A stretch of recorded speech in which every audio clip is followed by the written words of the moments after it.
Hi, my name is Jennifer Jensen. Today we are going to learn how to do the economy block using foundation paper.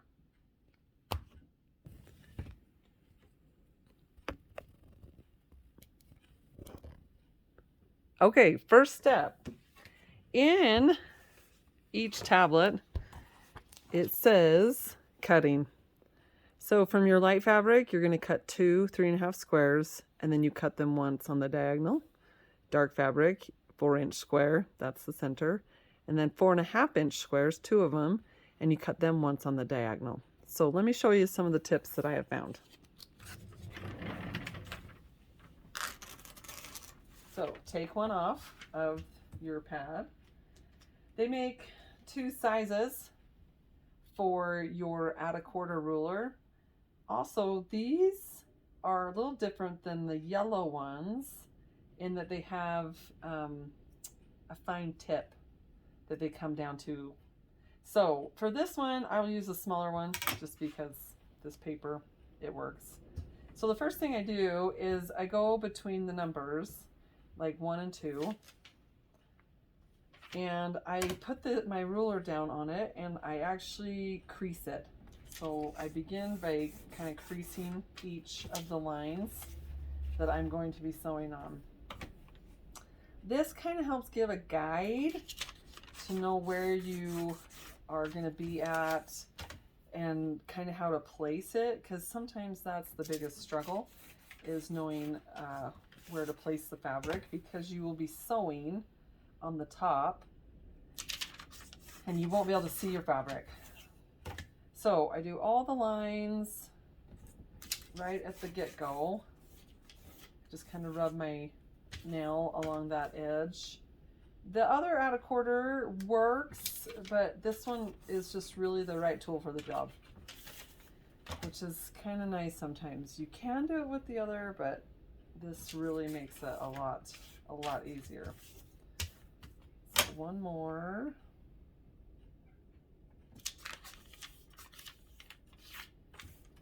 Okay, so we're gonna look something like this.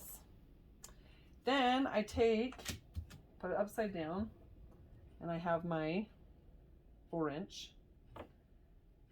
Take a glue stick, put a little dab of glue on the number 1, and I put my block down there. Now, the glue will hold it in place, but it kind of, I used the creases to kind of know where I was at. Now, the next thing I do, which seems to help make this go a little bit easier, is I take a little cutting mat and I take my 1, between my 1 and my 2, and I take my add a quarter ruler with the lip this time, and I put it up on this.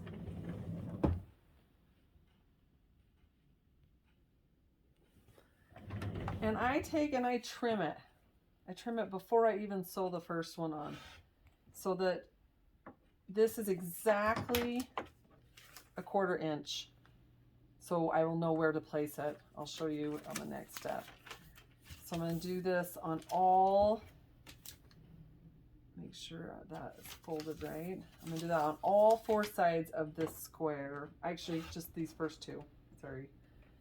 I'm going to do that on these. Okay, so then you take your next square that you cut in half. So you're going to have 2 pieces. I did all mine the same. You could do it all the different colors if you really want. So number 2 is here. So I'm going to place it right sides together, and I'm going to go right along that edge because that is where my 1/4 inch is. So I know it'll be right.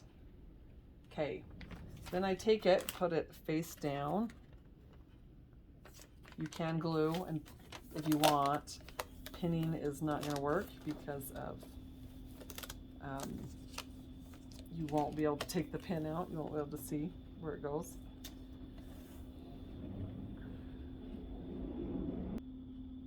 Okay, the next thing you're going to do is you're going to check your stitch length. When you're doing paper, you need to reduce it. I do usually about, if I can get it, 1.5.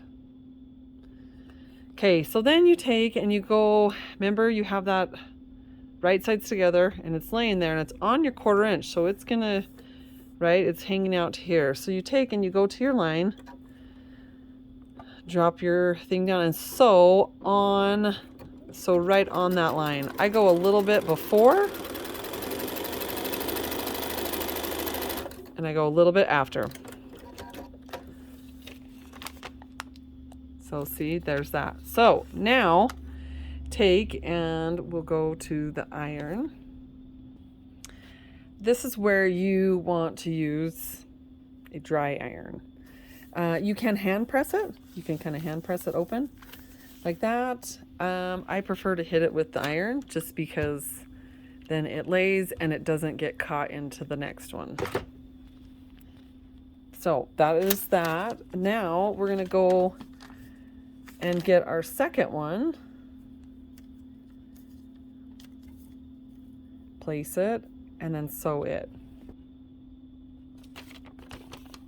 Okay, so once again, we line it up with the 1/4 inch because we cut it, so we know exactly where it needs to go. Turn it, place it on the bed, and then sew once again a little before, a little after. And then once again, hit it with the dry iron so that it is laying flat. Okay, now we're gonna go back and trim.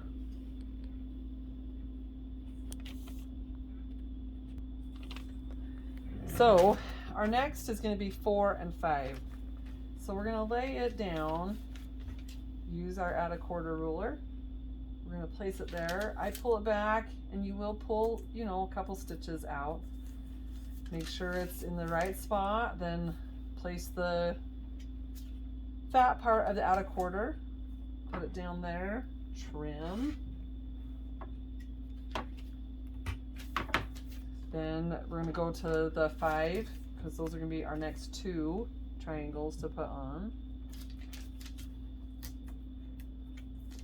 By reducing your stitch length, that helps it so when you take the paper off, because you do need to remove this paper. There is some products out there that you don't end up removing, but this one is that. It just makes it so that it will come off a lot easier. So the next one we're gonna put on our number 4. So once again, we just have to place it right along that edge and then make sure we're kind of sticking out here, sticking out a little bit there, right? And then we will go put it under the machine.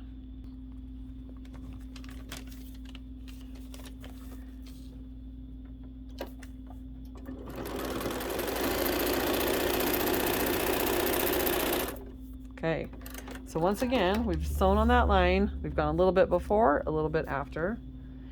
And then on this side, if it's shifted or anything, which mine did just a little bit, we can trim that. And then just use the iron and the dry iron and just put it, or you can use those rollers. Those work, or just finger press it. Okay, so we're gonna do the next one. Once again, we're gonna just put it right on that edge. So some of the things that can happen is when you go to put it underneath there, like I just did, it will turn, it will get folded. You can unpick. It is gonna be harder because of it being a smaller stitch length. But that is something very common. So if you can kind of feel with your hand when you put this under and make sure, you know, you can kind of feel if it's kind of gotten, but it happens. It happens even if you've done, you know, 50 of them. I'm just speaking from experience. So 6 and 7 are our next one. So I'm gonna place this with this edge here. Then I'm gonna pull it back, put my add a 1/4 part down, trim. So we'll know exactly where we need to go with our next triangle. it seems like a couple extra steps to crease it, and then you're recreasing it, but honestly, this makes it so, the paper piecing that I have done before, I really struggled with, you know, putting it up to the light and being able to see, and anyway, so this way it just makes it so the guesswork is out of it and we know it's gonna fit. Okay, so once again, we know exactly where to put it because of that. Okay, so let's sew these on.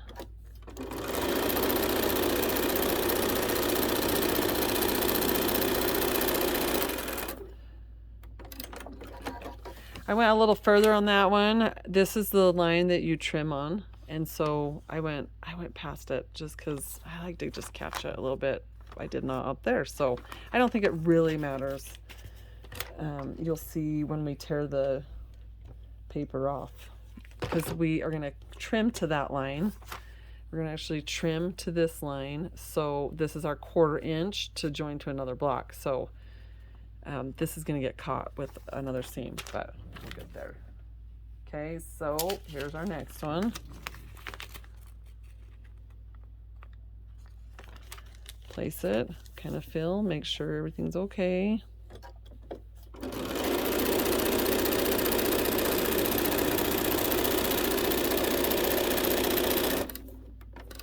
All right. Okay, iron it. And then we're gonna trim one more time.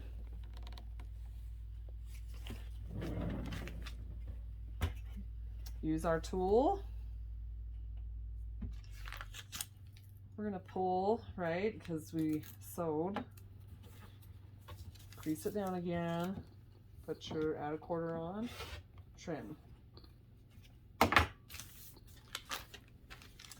I really like the paper doing the economy block. I've tried it without, and all of these triangles, that is a bias edge, and so it's really hard to be able to get it so that it doesn't go kind of swampus on you.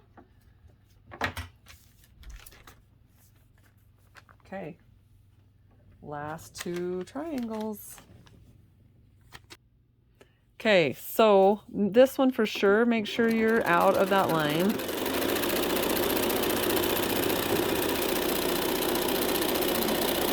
And that you go past. It does have it on there. It does have a line drawn there, so you do have, it does show you to do that. Okay, I'm gonna iron. And our last triangle's going on.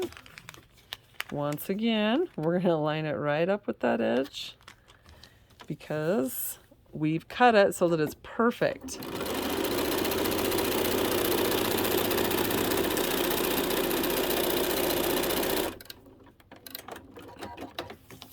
Okay, we're gonna iron this one down.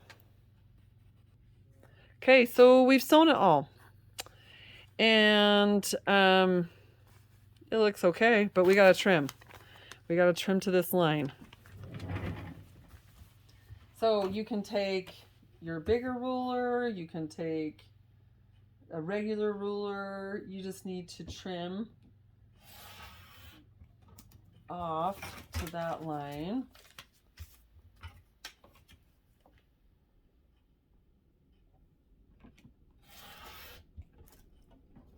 On all 4 sides.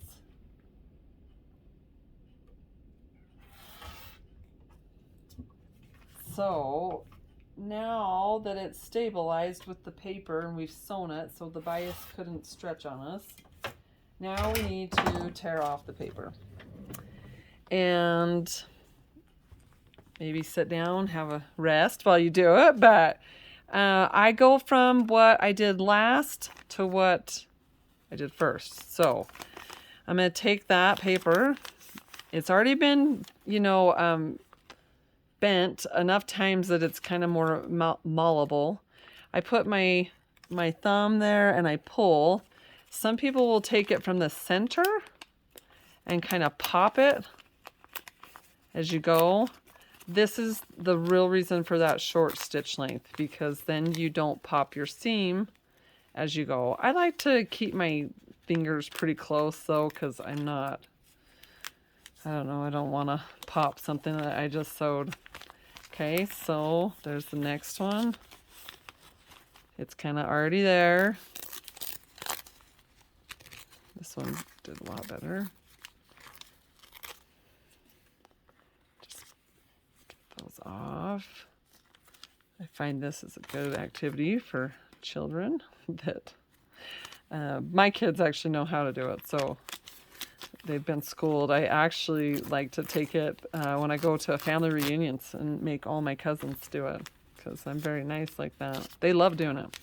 They think it's the best, and it saves me time too. So it's a win for all. So then you get to this one, and this has already been torn, so I just kind of pop it, and it comes right out, right? And just take it off too. I've never tried soaking it. I don't know. I don't think that would be any easier. I don't think that there'd be much success in that. I want to get to the first one so you can see how that is to get it off, because we did glue the first one. You can glue on. If you glue on your seam, then the paper's not gonna come off. So I would not glue anywhere on the seam. Okay, here we go. Moment of truth. This is our inside one. So I popped it around the edge and it comes right off, even though it's been glued. There is our block. Hope you enjoyed learning how to make an economy block with foundation paper. There is multiple things you can do with it now that you kind of have the technique. My suggestion is to keep trying and working at it.